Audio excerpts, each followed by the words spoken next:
Welcome to Lex and Logic, where we don't just discuss law, we question the power behind it. Today's question is uncomfortable. We are taught one thing from the very beginning, that the judiciary is neutral, independent, above politics. But here's a harder question. If an institution has the final power to decide what the Constitution means, can it ever be truly neutral? Or is neutrality just how power presents itself? Judicial neutrality usually means three things. First, impartiality between parties. Second, independence from the executive and the legislature.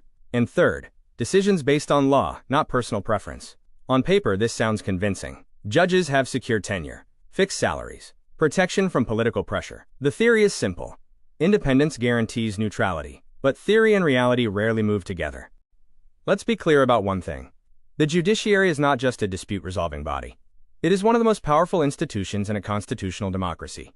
It can strike down laws passed by Parliament, invalidate constitutional amendments, expand or contract fundamental rights, decide the limits of executive power. Neutrality assumes something else, that judging is mechanical, that judges simply apply the law. But constitutional words are not mathematical formulas. Words like reasonable, procedure, equality, liberty do not interpret themselves.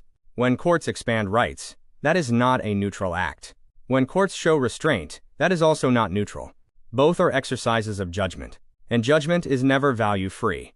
Here is the real tension. Judges are unelected. They are not accountable to voters, yet they can overrule laws made by elected representatives. This is what scholars call the counter-majoritarian difficulty. So the judiciary walks a thin line. If it intervenes too much, it looks like a super-parliament. If it intervenes too little, it becomes irrelevant. Neutrality, then, is not an absolute state. It is a balancing act. In India, another question quietly emerges. Why are some constitutional cases heard urgently, while others wait for years?